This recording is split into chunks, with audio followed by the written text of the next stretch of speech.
Tuhan, Shalom semua, selamat pagi Bapak Ibu yang dikasihi Tuhan. Shalom semuanya. Kita bersyukur untuk anugerah Tuhan karena kita masih diberikan kesempatan untuk beribadah kepadanya. Karena itu kita mulai ibadah kita pada pagi hari ini. Mari saya mengundang Ibu Bapak bisa berdiri bersama-sama. Mari kita yang ada di rumah yang mengikuti ibadah secara streaming, kita bersama-sama mengikuti ibadah dari awal sampai akhir. Dimuliakan, ditinggikan.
Beribadah dalam ibadah pagi yang diberkati oleh Tuhan.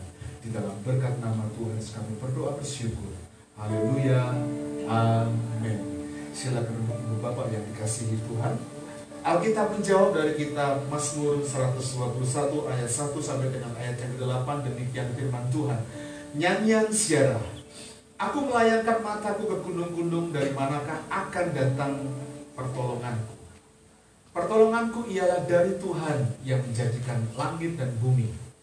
Ia takkan membiarkan kakimu goyah, penjagamu tidak akan terlelap. Sesungguhnya tidak terlelap, tidak tertidur penjaga Israel. Tuhanlah penjagamu, Tuhanlah naunganmu di sebelah kananmu. Matahari tidak menyakiti engkau pada waktu siang atau bulan pada waktu malam. Tuhan akan menjaga engkau terhadap segala kecelakaan. Ia akan menjaga nyawamu. Tuhan akan menjaga keluar masukmu dari sekarang sampai selama-lamanya. Amin. Tuhan memberkati kita semua untuk beribadah. Pagi ini firman Tuhan akan dilayani oleh hamba Tuhan tamu. Beliau adalah Ibu Lorta Gebiar Mahanani. Betul. Puji nama Tuhan. Memberkati kita semua. Saya persilakan.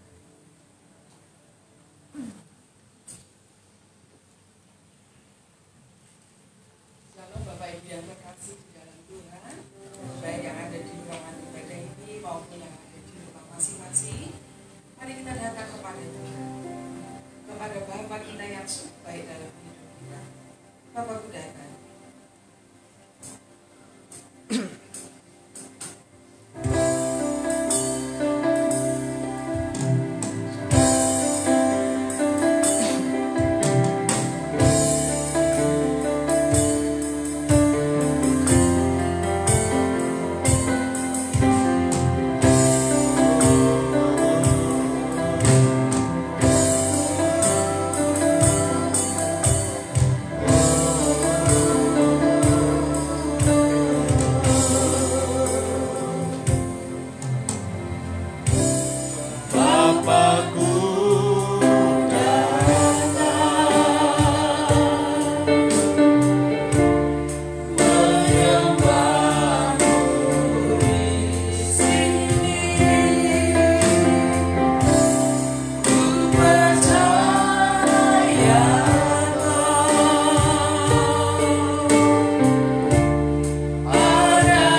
Allah yang penuh dengan kebaikan kepada kami. Bapa yang di surga, pagi ini kami datang kepadamu. Kami rindu akan kehadiran. Kami ingin dekat dengan Engkau. Kami ingin menikmati kehadiran-Mu pagi ini bersama-sama dengan umat Tuhan yang lain. Kami merindukan Tuhan, nama Tuhan dimuliakan. Kami juga merindukan mendengarkan firman-Mu bersama-sama. Pimpin kami semua Tuhan. Biarlah Roh Kudus-Mu menolong kami semua, memimpin kami semua, sehingga pertemuan kami pada pagi hari ini menyenangkan hati Tuhan. Tuhan dimuliakan. Dan kami semua, baik yang ada di ruang ibadah ini maupun yang ada di rumah masing-masing yang mengikuti ibadah secara streaming, semuanya dilawat. Amin. Semuanya dikuatkan. Yes. Semuanya diberkati. Amin. Sehingga kami semua menjadi anak-anak-Mu yang berani untuk menyatakan kasih Tuhan, berani untuk menjadi saksinya Tuhan. Benar. Karena hidup kami adalah hidup yang berkemenangan. Yes. Terima kasih Tuhan. Kami bersyukur untuk pagi ini. Berkati kami semua ya Tuhan. Di dalam nama Tuhan Yesus kami berdoa dan bersyukur, haleluya. Amin. Mari kita bangkit berdiri. Kita mau memuji Tuhan Allah kita yang sungguh sangat baik dalam hidup kita ya. Di hadapan kemegahan-Mu datang menyembah.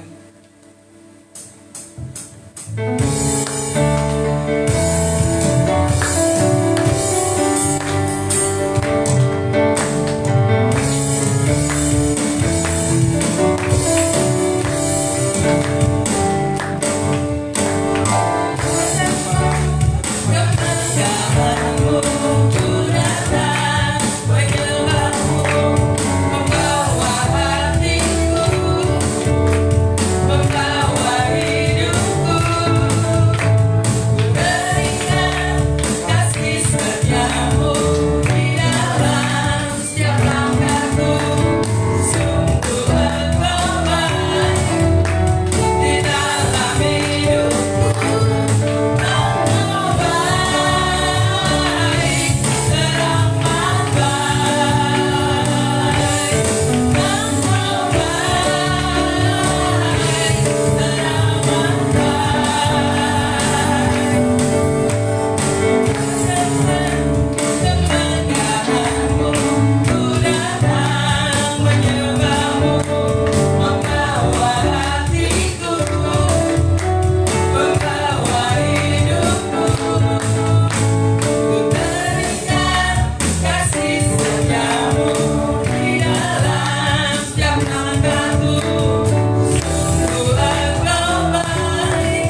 Sekalipun kita ada dalam lembah gelap, Dia tidak meninggalkan kita. Asal kita tetap percaya, kita akan melihat pertolongannya sempurna atas hidup kita.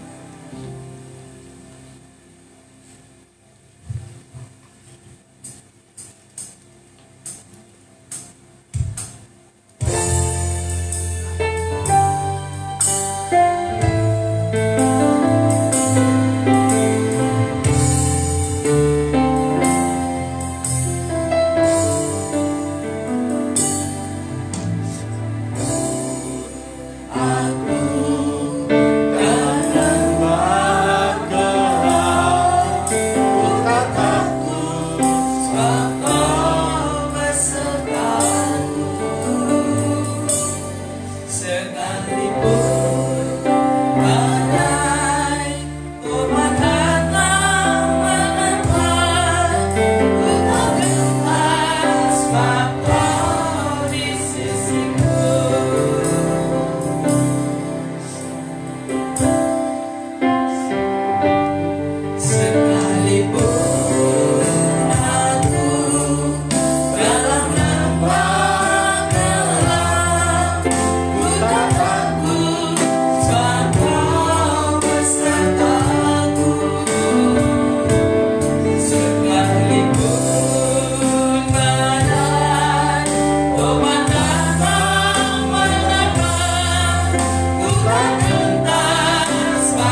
merenungkan akan firman Tuhan.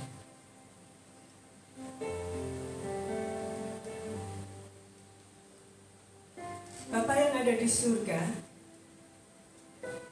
hanya ucapan syukur yang bisa kami naikkan di hadapan Engkau. Allah yang besar, Allah yang terus memberikan kasih setianya kepada kami, anak-anak-Mu yang percaya sepenuhnya kepada Engkau. Kami bersyukur untuk kesehatan yang Tuhan anugerahkan. Dan melalui itu saat ini kami boleh melangkahkan kaki kami segenap keberadaan kami untuk datang beribadah kepada Tuhan. Kami tahu bahwa kalau saat ini kami boleh berada di ruangan ini, di gereja Tuhan, tempat Engkau hadir ini. Amin. Kami sungguh bersyukur ya Terima Tuhan. kasih Tuhan. Semua adalah karena anugerah. Terima kasih Bapa. Karena itu jika sebentar Tuhan memberikan kesempatan kepada kami untuk boleh sekali lagi di hari Minggu ini kami mendengarkan bagian daripada kebenaran firman Tuhan. Siapkan hati pikiran kami. Amin. Karena kami percaya kuasa Tuhan Roh Kudus menguasai Amin. bukan hanya ruangan ini, tetapi setiap ruangan hati kami. Amin. Menguasai pikiran kami. Sehingga Roh Kudus akan memampukan kami untuk mengerti dan sekaligus memberikan keberanian untuk melakukan firman ini di dalam kehidupan kami setelah ini. Terima kasih Bapa, berkatilah hamba-Mu yang kecil dan sederhana ini untuk boleh menjadi saluran berkat yang bersih. Sucikan dan kuduskan setiap kami, layakkan kami. Dalam nama Tuhan Yesus, doa ini kami beralaskan.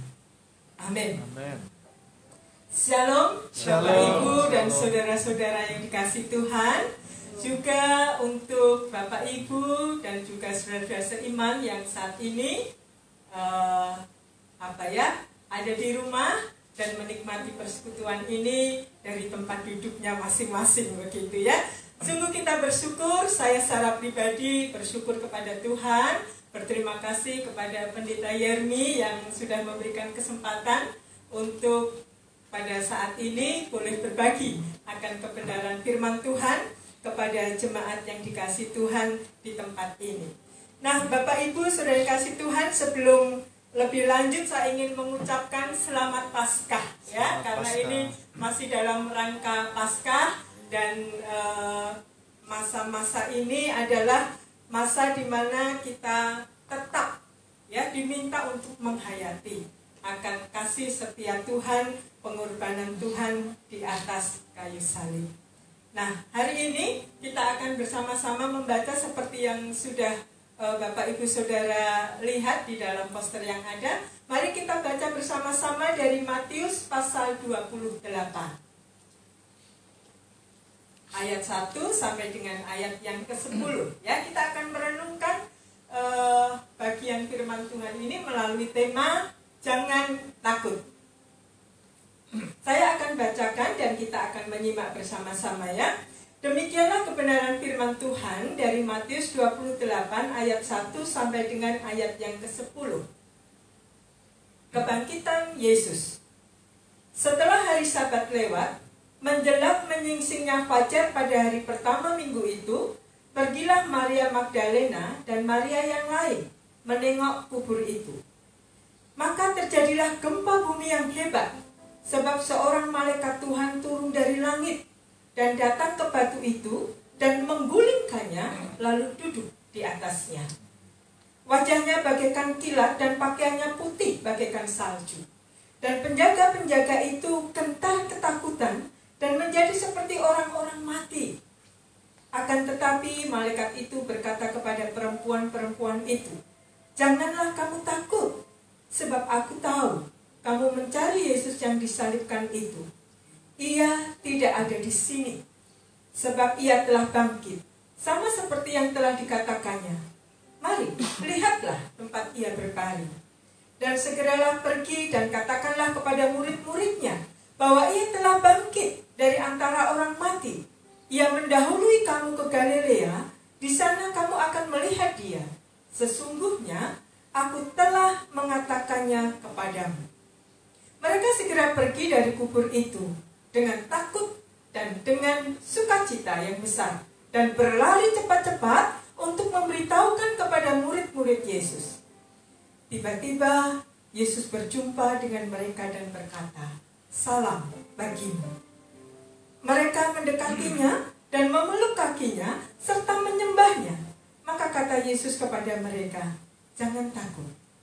Pergi dan katakanlah kepada saudara-saudaraku supaya mereka pergi ke Galilea, dan di sanalah mereka akan melihat aku." Demikianlah firman Tuhan. Yang berbahagia adalah kita yang membaca, merenungkan, dan melakukannya dalam kehidupan kita. Nah, Bapak Ibu Saudara kasih oleh Tuhan, apakah ada di antara kita saat ini ya, yang duduk di sini ataupun yang ada di rumah, yang tidak pernah ya merasakan atau tidak memahami apa toh arti dari takut ini?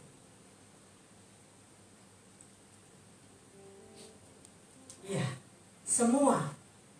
Kalau ditanya bagaimana sih rasanya takut, karena pernah mengalaminya, maka Bapak Ibu dan saya, termasuk Pak Pendeta ya, itu bisa menjelaskan walaupun beda-beda.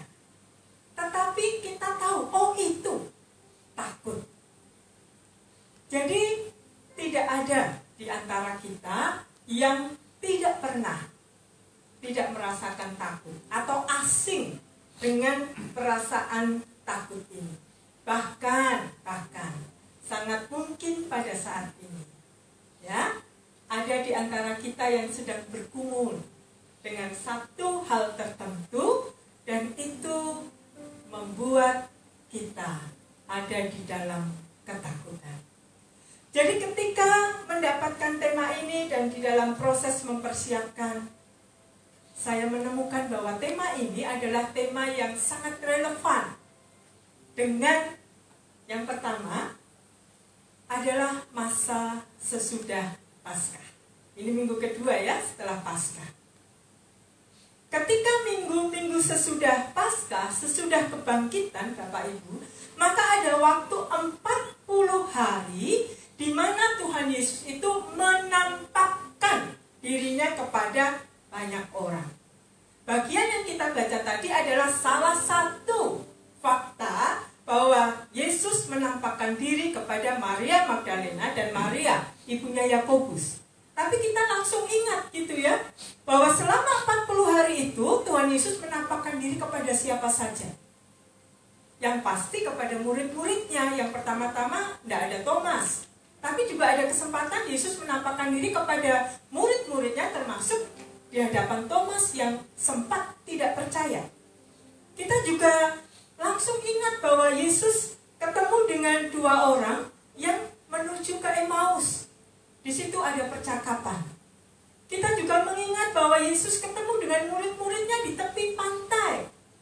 Ya, dan akhirnya meminta ke laut jalannya, dan akhirnya mereka bisa makan bersama-sama. Yesus juga menampakkan diri, dikatakan dalam Korintus, Yesus menampakkan diri kepada 500 orang. Jadi kebangkitan Yesus itu bukan halu, ya, bukan halusinasinya orang. Dia sudah mati, nggak mungkin bangkit. Kebangkitannya adalah fakta. Amen. Karena itu dilihat oleh begitu banyak orang. Kalau yang lihat hanya murid-muridnya bisa dibantah, ya.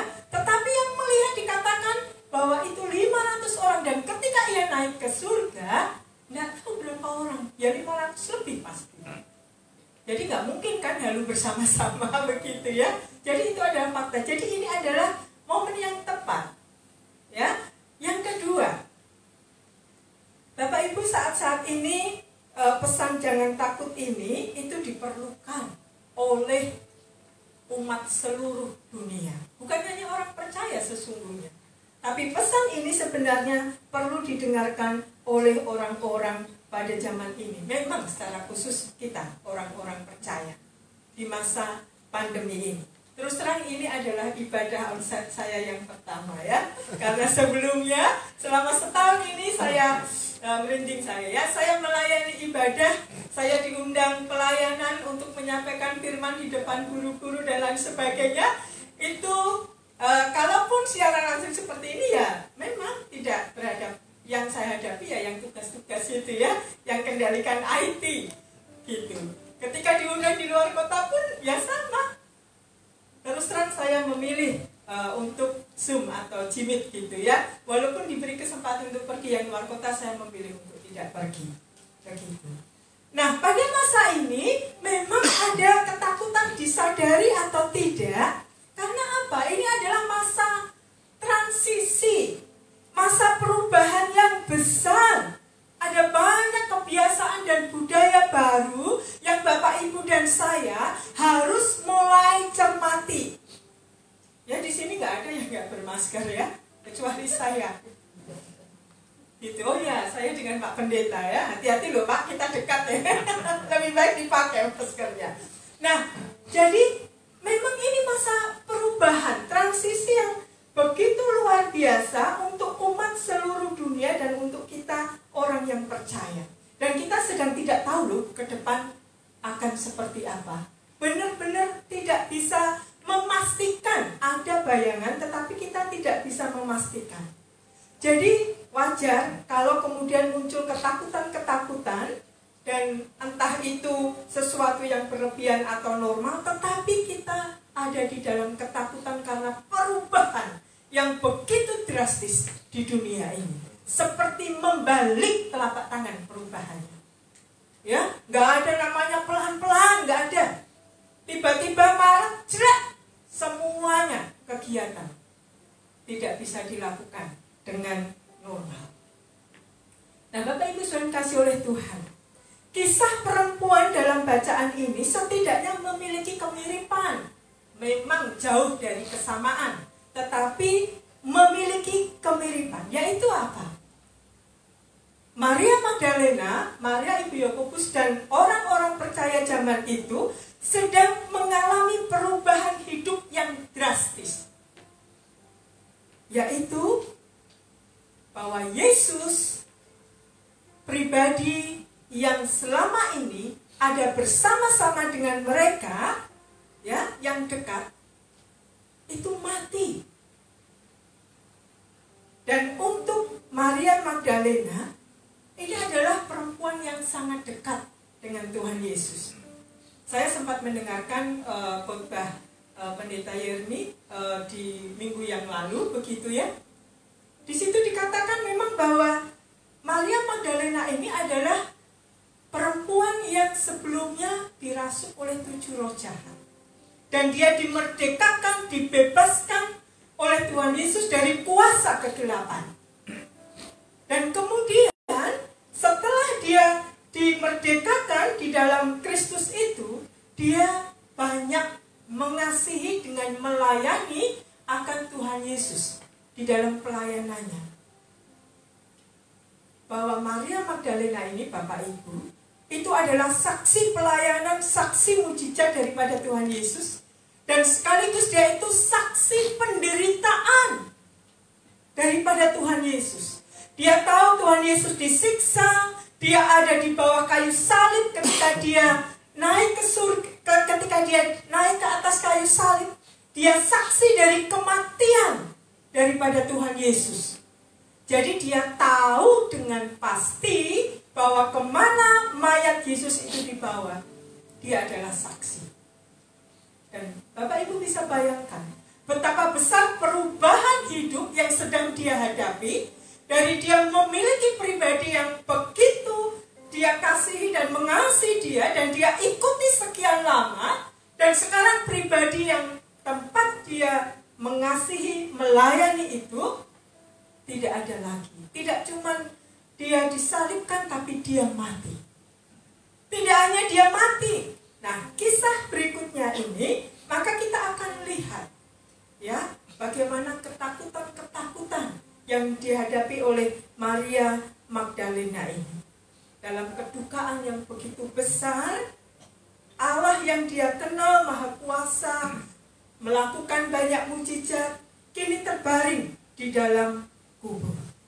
Dan itu sesuatu yang sangat menakutkan buat hidup dia. Wajarkah kalau Maria Magdalena merasakan ketakutan? Sebelum pun peristiwa dia melihat dari yang kita baca tadi. Nah, kita akan melihat beberapa bagian Bapak Ibu Saudara yang dikasihi oleh Tuhan tentang bagian ini.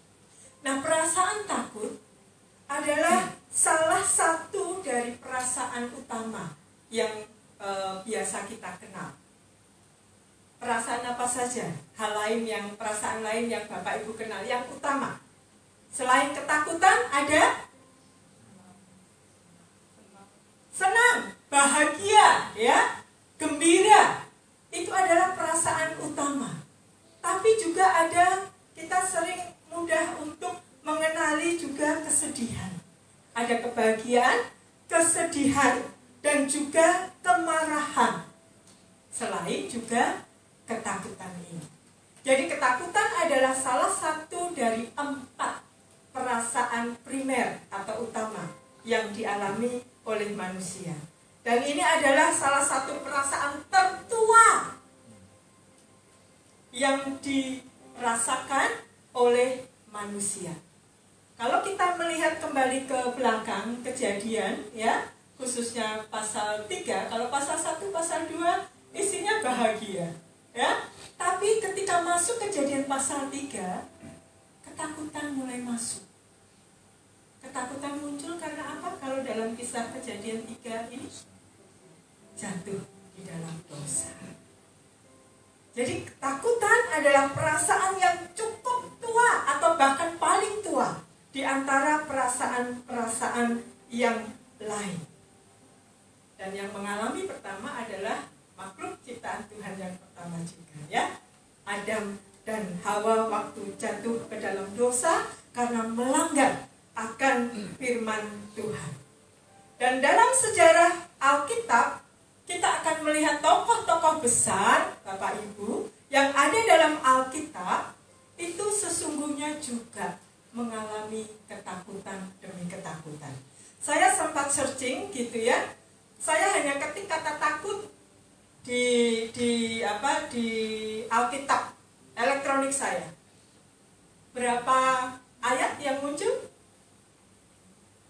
400 lebih kata takut.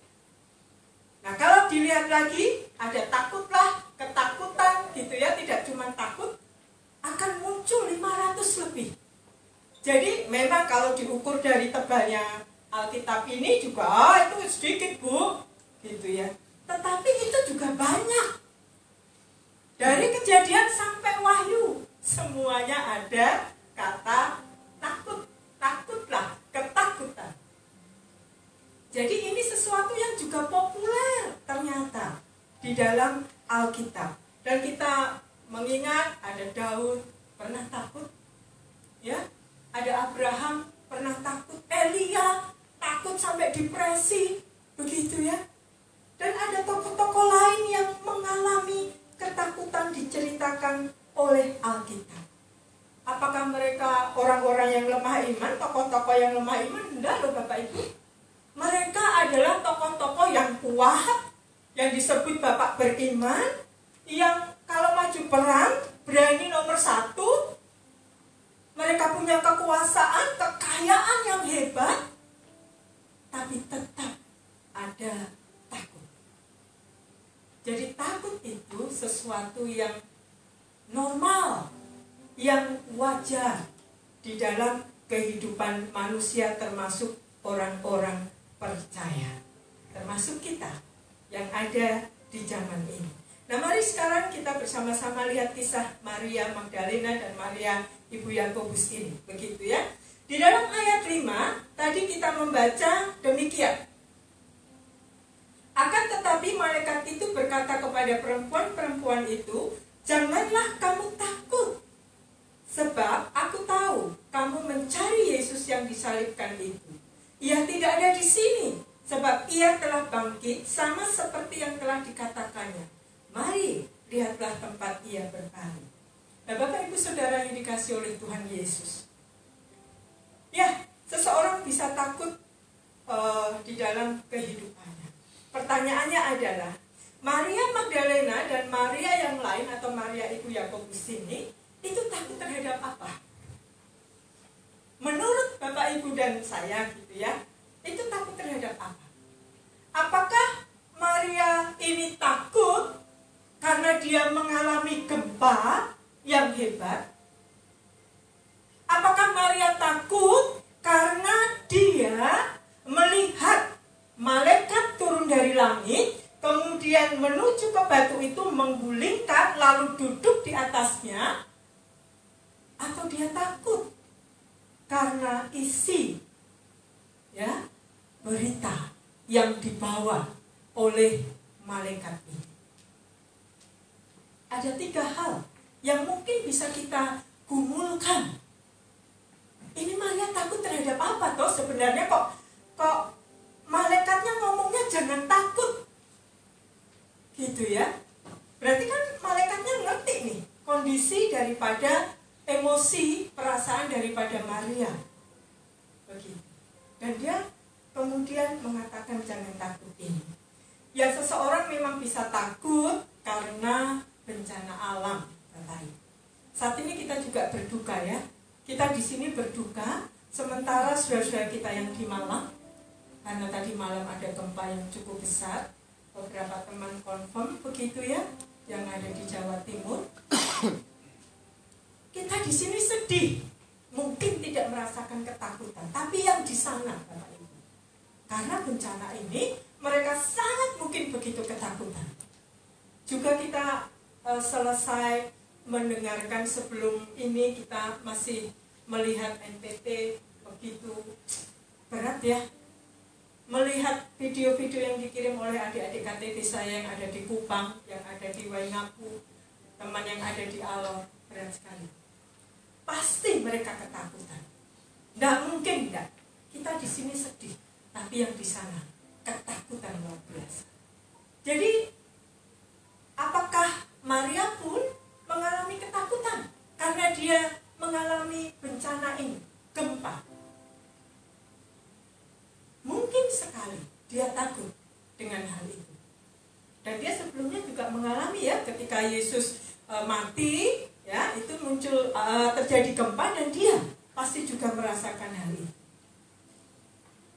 Bisa jadi. Yang kedua, tadi apakah karena dia melihat malaikat yang turun? Bisa juga, Bapak Ibu, hal ini terjadi, menimpa dia sehingga dia takut. Siapa sih yang gak takut sebagai manusia berdosa, melihat kemuliaan Allah di hadapannya? Gak ada orang yang gak akan takut, karena dia tahu keberdosaannya, termasuk kita. Ketika kita mengalami perjumpaan dengan Allah, yang ada sangat mungkin adalah ketakutan. Hormat, ya, takut hormat. Tapi bisa benar-benar takut, ini apa ini? Melihat Tuhan bisa mirip-mirip dengan melihat setan, takutannya. Bisa, mirip. Ya. Apalagi kalau tidak tahu itu Tuhan atau itu setan. Begitu ya, tidak memiliki keyakinan dengan hal itu. Bisa jadi juga Bapak Ibu, bahwa Maria Magdalena dan Maria Ibu Yakobus ini takut karena melihat kemuliaan Tuhan hadir tepat di depan mata dia. Tapi di dalam pergumulan, dalam persiapan yang saya lakukan, kemudian juga ya ketika selesai diberitahu, saya mulai membaca-baca ayat ini berulang kali begitu ya. Sebelum tidur dibaca, di sekolah kalau ada kesempatan saya membaca. Ada ketiga yang bisa menjadi penyebab ketakutan daripada Maria Magdalena itu, yaitu berita bahwa Tuhan Yesus sudah tidak ada lagi di dalam kubur yang dia samperin itu. Itu bisa jadi sumber ketakutan Maria, dan saya pikir itu juga sangat masuk akal. Dia datang pagi-pagi, ya, hari masih gelap, Dan tujuan dia ya, itu merempahi akan mayat Yesus. Jadi dia berharap dia melihat tubuh yang terbujur untuk mengawetkan, untuk tetap bisa dia datengin dengan kondisi yang tetap baik. Maka dia ingin itu terjadi. Dia berpikir dia ingin merempahi dan dia ingin bisa terus menerus untuk datang ke kubur itu dan tetap bisa melihat akan pujaannya itu yang dia agungkan itu bersama-sama dengan dia walaupun sudah dalam bentuk jenazah ataupun mayat. Karena apa? Karena cintanya yang begitu besar terhadap Tuhan Yesus di dalam kehidupan dia secara pribadi. Namun dia tidak nemu. Apa yang dia inginkan itu, yang dia pikirkan itu, apa yang dia bayangkan itu tidak bisa dia lakukan, tidak terjadi. Bapak Ibu, kehilangan sesuatu yang sangat kita cintai itu sungguh menakutkan. Nah, kita akan belajar dari beberapa poin ini, begitu ya. Dari rasa takut Maria Magdalena ini kita akan mempelajari beberapa hal.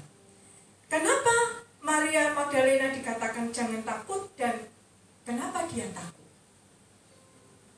Yang pertama, di dalam pergumulan saya merenungkan akan bagian ini, Maria Magdalena, Maria ibu Yakobus, dan juga sebenarnya murid-muridnya yang lain itu lupa LUPA pada janji atau perkataan Tuhan Yesus sebelum dia mati. Mari kita lihat dalam Matius pasal yang ke-16. Saya melihat dari Matius saja ya, ada beberapa bagian sebenarnya, tapi saya fokus kepada Matius dulu ini. Matius 16 ayat 21. Saya akan bacakan. Sejak waktu itu Yesus mulai menyatakan kepada murid-muridnya bahwa ia harus pergi ke Yerusalem dan menanggung banyak penderitaan dari pihak tua-tua, imam-imam, kepala, dan ahli-ahli Taurat. Lalu dibunuh dan dibangkitkan pada hari ketiga. Inilah pernyataan daripada Tuhan Yesus. Juga di Matius pasal yang ke-17 ayat 22. Dia mengatakan lagi, pada waktu Yesus dan murid-muridnya bersama-sama di Galilea, ia berkata kepada mereka, Anak manusia akan diserahkan ke dalam tangan manusia, dan mereka akan membunuh dia, dan pada hari ketiga ia akan dibangkitkan. Ketika mendengar ini pun mereka sedih. Dari dua statement ini, semuanya berespon perasaannya sedih. Karena mau ditinggal pergi. Tetapi kata bangkit nampaknya tidak kerekam dengan baik oleh Maria dan juga oleh murid-muridnya yang lain.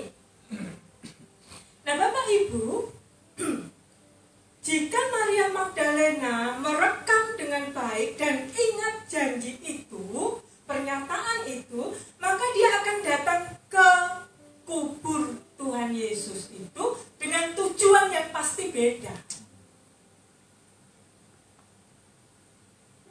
Jadi awalnya dia datang ke kubur itu dengan tujuan memberikan rempah, meminyaki akan mayat daripada Tuhan Yesus. Karena apa? Nampaknya tidak kerekam di dalam pikirannya, dalam perasaannya, bahwa Tuhan Yesus pernah mengatakan bahwa dia akan bangkit pada hari yang ketiga. Kalau dia ingat hal itu, maka juga dia tidak akan ketakutan, tidak akan kebingungan, tidak akan sedih melihat kubur kosong, melihat malaikat, melihat kubur kosong. Dia tidak akan ketakutan, tidak akan kebingungan, tidak akan kesedihan. Karena dia ingat bahwa Yesus naik ke kayu salib, mati untuk bangkit. Dia datang seharusnya untuk membuktikan tujuan yang berbeda akan memiliki respon yang berbeda ketika hal yang sama itu terjadi, Bapak Ibu. Karena apa? Beda sudah di dalam pemikiran dan di dalam hatinya dia.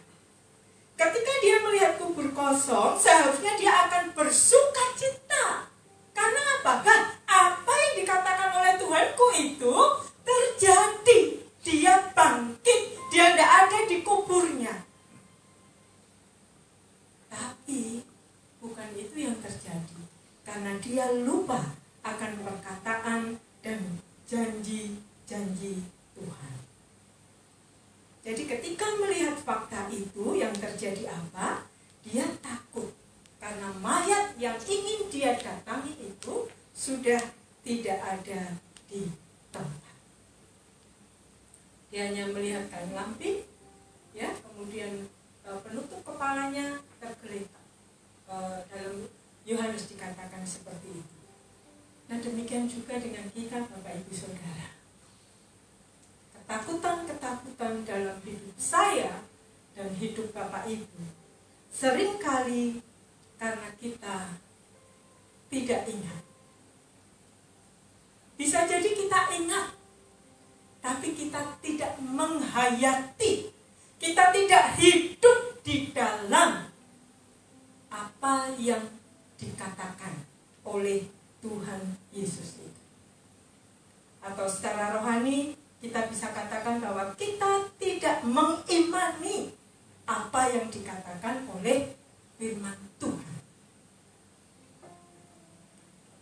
Pergumulan apa yang saat ini Bapak Ibu sedang alami? Pasti macam-macam, ya, apalagi dalam kondisi seperti saat ini. Nah, saat menghadapi pergumulan masalah itu, apakah terngiang di dalam pikiran, di dalam hati kita apa yang dikatakan firman Tuhan terkait dengan pergumulan itu? Gitu ya. Dikatakan kapan? Dikatakan sebelumnya. Apakah kita mengingat akan hal itu? Dan kalau mau kita duduk sebentar, merenungkan, ya, di tengah segala masalah dan pergumulan itu, Bapak Ibu Saudara, ada banyak, pasti ada banyak perkataan, dan itu sifatnya janji Tuhan, baik di dalam perjanjian lama ataupun perjanjian baru, yang pernah Tuhan nyatakan kepada Bapak Ibu dan saya. Ada banyak janji Tuhan.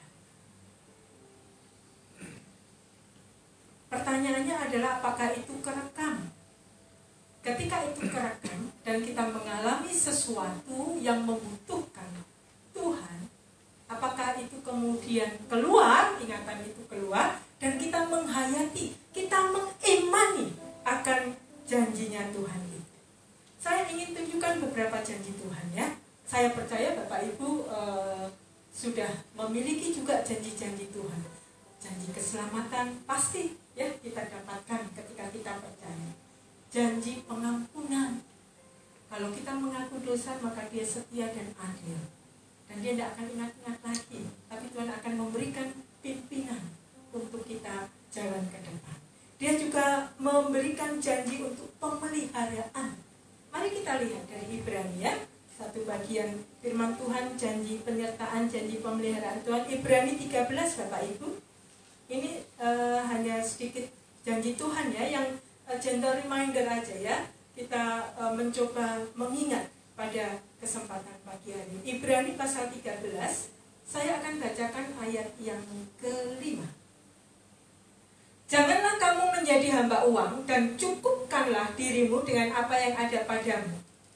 Karena Allah telah berfirman, Aku sekali-kali tidak akan membiarkan engkau dan aku sekali-kali tidak akan meninggalkan engkau. Sebab itu dengan yakin kita dapat berkata, Tuhan adalah penolongku, aku tidak akan takut. Apakah yang dapat dilakukan manusia terhadap aku? Ketika kita mengalami pergumulan, kesulitan berkaitan dengan pemeliharaan Tuhan, entah itu dalam hal kesehatan, dalam hal ekonomi, pendidikan anak-anak kita, masa depan anak-anak kita. Mari kita ingat janji Tuhan mana yang bisa kita pegang. Karena satu perkara, Tuhan tidak pernah ingkar janji. Hanya waktunya kadang yang bikin kita itu sabar atau tidak, setia atau tidak di dalam iman kita kepada Tuhan terkait dengan janji-janji yang Tuhan berikan itu. Kalau engkau kekurangan hikmat, Tuhan bilang kok, kamu boleh minta, aku akan memberikannya. Itu janji Tuhan. Dan ada banyak lagi Bapak Ibu tentang janji Tuhan. Nah, Maria Magdalena ini berpikir dengan pikirannya sendiri waktu dia datang ke kubur Yesus. Dia punya bayangan sendiri dan dia tidak mengingat akan janji dan apa yang dinyatakan Tuhan sebelum dia mati di atas kayu salib. Itu yang pertama.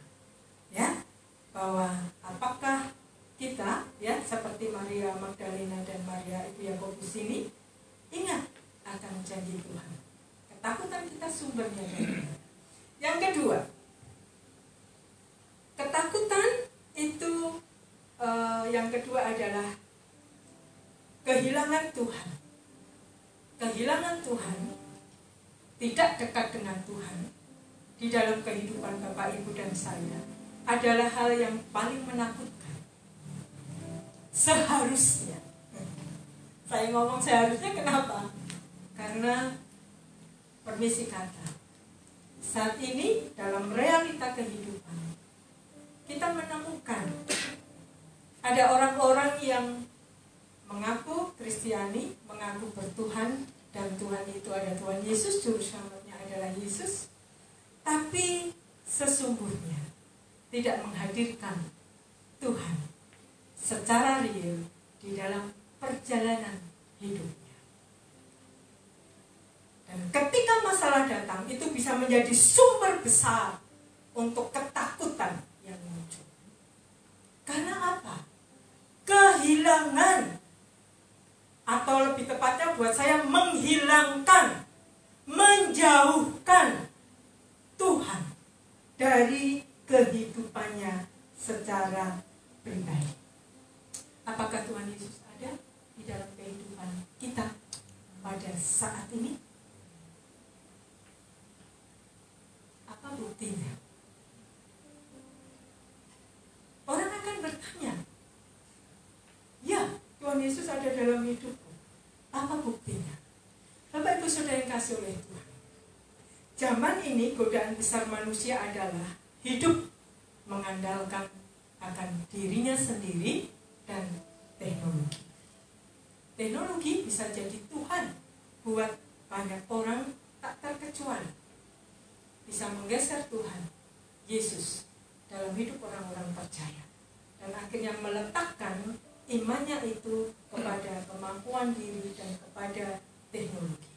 Bukan hal ini Bapak Ibu tidak mengandalkan Tuhan, atau dia tidak memiliki Tuhan, atau dia menghilangkan Tuhan dalam hidupnya. Itu bukan hanya terjadi pada orang-orang yang maha kaya, pada orang-orang yang pintarnya sampai level S2, S3, atau bahkan ambil beberapa degree, atau punya kekuasaan, punya jabatan. Enggak Bapak Ibu. Itu juga sedang melanda, kalau mau bilang, orang-orang biasa. Kaya enggak, pintar juga enggak. Bukan menghakimi dalam arti jelek ya. Ya dia biasa-biasa aja. Tapi dia enggak meletakkan atau menghadirkan Tuhan dengan tepat dalam kehidupan dia. Orang-orang biasa menunjukkan akan gejala ini. Apa petunjuknya Bapak Ibu? Buat saya petunjuknya itu sangat sederhana. Tidak memberi waktu yang cukup untuk Tuhan yang Maha Kuasa itu ada, hadir, mengendalikan akan hidup dia. Bentuknya apa? Saat ini saya sedang memiliki kelompok kecil di sekolah tempat saya pelayanan. Itu kelompok tumbuh bersama. Ya, karena begitu banyaknya anak-anak, maka mau tidak mau kami harus berkumpul, berdoa, fokus.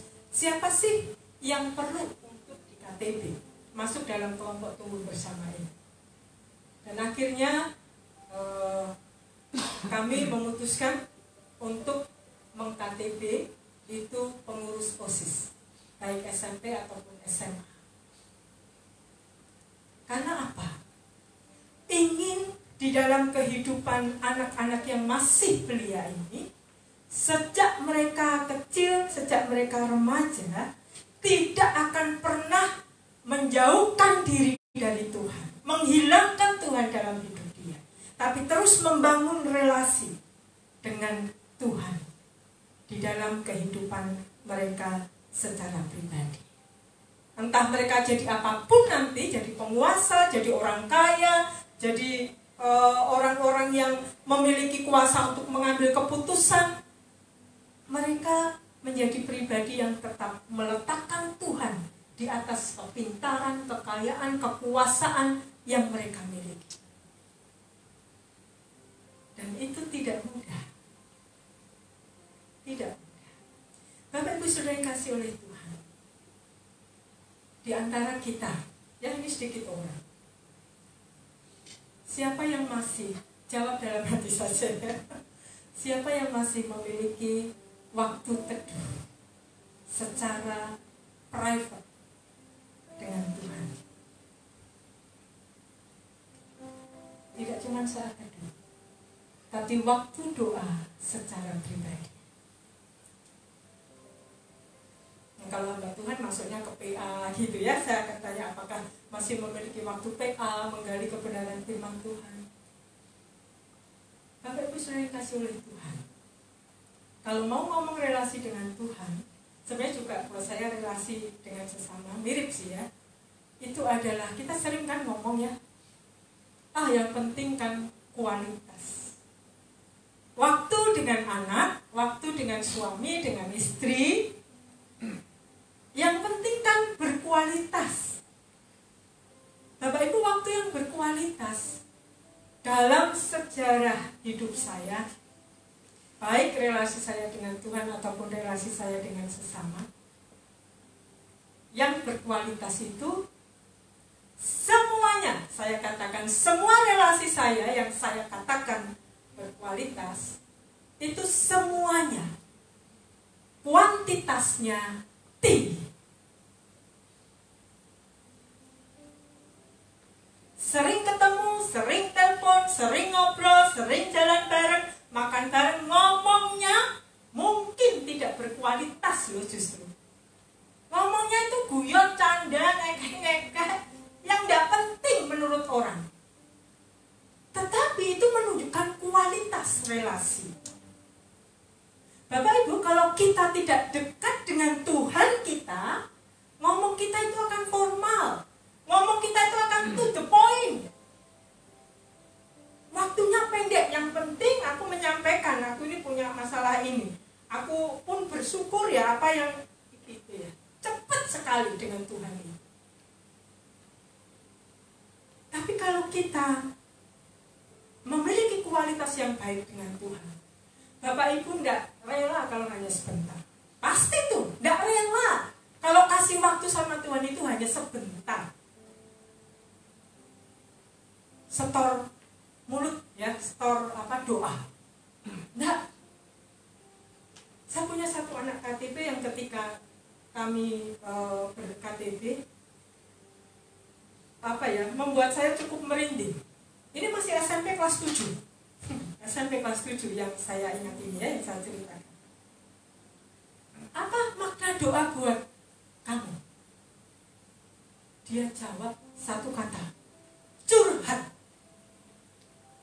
Apa maksudmu curhat? Ya saya ngomong apa adanya Bu sama Tuhan. Saya menyampaikan apa yang ada dalam pikiran, apa yang saya rasakan, apa yang ingin saya, apa yang saya takutkan, yang saya tentang mama, papa, kakak, ya saya ngomong aja. Kelas 7. Dan ketika melihat hal ini, betapa saya bersyukur.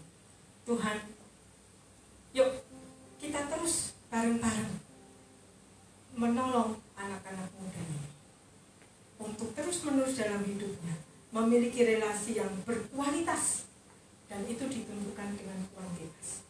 Bapak Ibu mestinya sebagai suami istri atau yang kakak adik di rumah, kalau ditanya punya nggak kehidupan relasi yang harmonis berkualitas? Harmonis itu kualitas ya. Tapi bagaimana bisa harmonis? Maka Bapak Ibu akan membayangkan, ya aku harmonis karena aku punya banyak waktu. Kalau kita tidak punya banyak waktu, sulit untuk bisa curhat. Ngomong yang nggak penting justru. Tapi yang nggak penting itu sebenarnya justru yang membuat kita makin dekat, makin akrab. Itu Bapak Ibu. Dan biarlah kita terus belajar mendekatkan diri ya dengan Tuhan, itu baik secara real seperti ini, tapi juga lewat dunia maya. Apakah waktu-waktu yang Bapak Ibu berikan untuk Tuhan itu secara pribadi itu memadai? Saat ini ada banyak webinar. Saya pikir itu waktu yang tepat untuk kita belajar lebih mengenal Tuhan kita. Memang lewat webinar, lewat sesuatu yang kita nikmati melalui melalui begini, internet dan lain sebagainya. Tapi ini kesempatan yang besar loh Bapak Ibu, untuk kita itu memiliki waktu yang berkualitas dengan Tuhan, tapi dengan memberikan waktu dengan kuantitas yang banyak. Itu yang penting ya untuk kita pikirkan. Nah, apakah terus Bu Lorta, kalau kita itu ingat janji-janji Tuhan, kemudian yang kedua kita itu dekat dengan Tuhan, kemudian kita bebas dari rasa takut. Kan dua itu tadi ya yang saya sharingkan gitu ya. Apakah kalau seperti itu terus kita ini bebas dari rasa takut? Tidak ada jaminan Bapak Ibu. Memang enggak. Tetap loh kita bisa merasa takut, dan memang itu akan hadir di dalam kehidupan kita. Tapi ada perbedaannya. Ya, ketika kita mengalami ketakutan di dalam kedekatan dan tidak dekat dengan Tuhan, di dalam ingat dan tidak ingat akan janji Tuhan, maka itu akan memberi respon yang berbeda. Responnya beda. Kita diberi kekuatan, kita bisa mengalami kekuatan itu real. Kita dimampukan untuk mengelola, kalau bahasa psikologinya ya, mengelola rasa takut itu bersama-sama dengan Tuhan di dalam iman kita kepada Tuhan. Kita bisa meyakini dengan penuh bahwa Tuhan itu tidak ingkar janji. Dia akan memenuhi sesuai waktunya, dan ketakutan itu tidak akan menguasai, tetapi kita akan menghadapi bersama-sama dengan Tuhan dan bersama-sama dengan orang-orang yang mensupport, mendukung kita. Jadi kita tidak cuma mensugesti ya, sekarang itu positive thinking itu ya. Jadi itu mensugesti, mengucapkan kata-kata yang baik. Apakah itu baik? Baik Bapak Ibu. Perlu, penting. Tetapi jangan menggantikan sugesti itu dengan kehadiran Tuhan secara real dalam kehidupan kita. Itu yang berbahaya. Ya, sekarang kan banyak tuh ya hal-hal positif yang mesti diucapkan, disampaikan dan lain sebagainya. Tapi kita tidak mensugesti diri kita, tapi dengan real mengalami bahwa kita merasakan kehadirannya yang akan memberikan kita damai sejahtera. Dia bisa menjawab ataupun menunjukkan kehadirannya dengan banyak cara. Melalui ibadah onsite setiap minggu, firman yang disampaikan ketika Bapak Ibu hadir dengan hati yang terbuka siap, saya percaya Roh Kudus bisa menyatakan sesuatu secara pribadi untuk menguatkan, untuk meneguhkan. Ketakutannya mungkin tidak langsung hilang, ya, membalik telapak tangan, tapi kita punya kekuatan baru untuk menghadapi, untuk menyelesaikan. Kita punya harapan bahwa kita ada solusi untuk ke sana.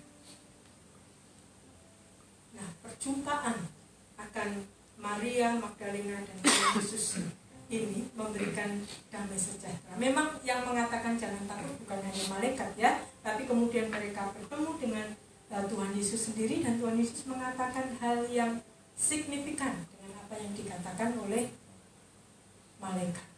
Jangan takut. Dan tugasnya sama, menyampaikan berita itu kepada murid-murid yang lain untuk mendahului ke Galilea. Itu Bapak Ibu. Kita peka dengan firman yang kita baca, kita dengar, kita Bible reading, mungkin ada bacaan-bacaan rohani yang mensupport Bapak Ibu dan saya, nasihat orang-orang yang ada di sekitar kita. Itu adalah sumber-sumber yang Tuhan sediakan untuk Bapak Ibu dan saya semakin mengenal, semakin memiliki relasi yang berkualitas, dan kita peka mendengarkan apa yang Tuhan nyatakan, pernyataan-pernyataan Tuhan, janji-janji Tuhan dalam hidup kita.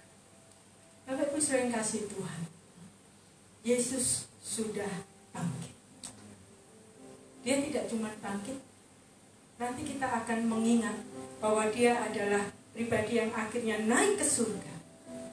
Tetapi dia juga akan menyertai Bapak Ibu dan saya sampai akhir zaman. Dan itu adalah sesuatu yang ada real dalam hidup kita. Roh Kudus saat ini ada dalam hidup kita. Jangan padamkan, jangan mendukakan roh. Mari kita mengizinkan Roh Kudus untuk senantiasa menguasai hidup kita, memimpin kita dalam pengambilan keputusan, mendampingi kita dalam setiap perasaan-perasaan mungkin yang negatif, termasuk ketakutan dalam kehidupan kita.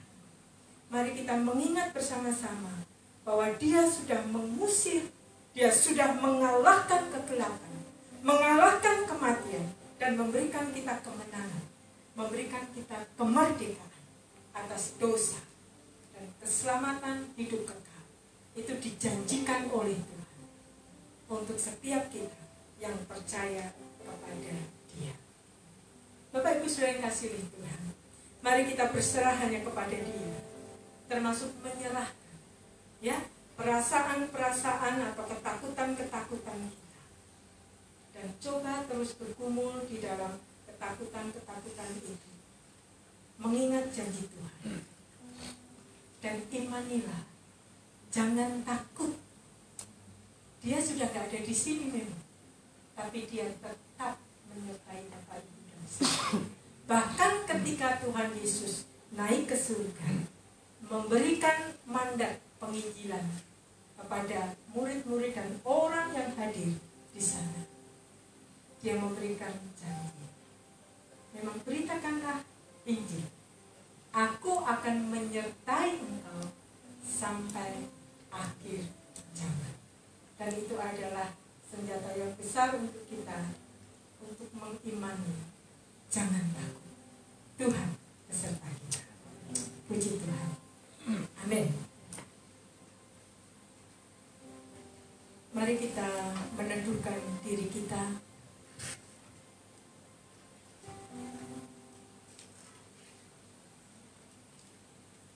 Di hadapan Tuhan saat ini, Bapak Ibu. Biarlah kita semua menilik, menyelidik pikiran dan hati kita yang berdalam. Ketakutan-ketakutan apa yang sedang menyelimuti diri kita?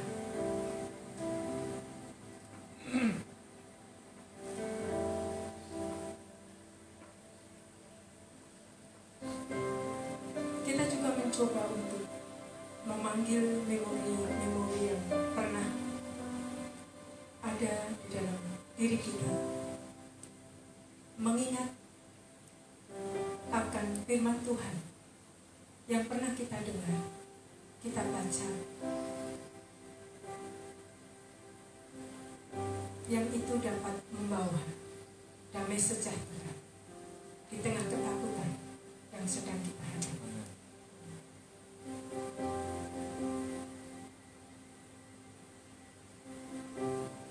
Yesus bangkit, kemudian dia naik ke surga.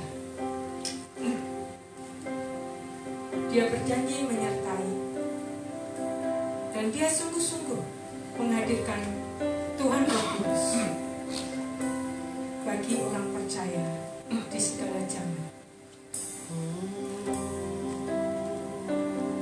Kami bersyukur Tuhan, karena Engkau adalah Allah yang hidup. Dan tolong kami ya Bapa, untuk tidak hanya menyadari, tidak hanya untuk mengetahui, tetapi kami boleh mengalami kehadiran Tuhan di dalam pergumulan-pergumulan hidup kami. Dan suatu kali kami boleh bersaksi bahwa kebangkitan Yesus itu nyata di dalam kehidupan kami. Janji-janji Tuhan itu nyata di dalam kehidupan dan pergumulan kami.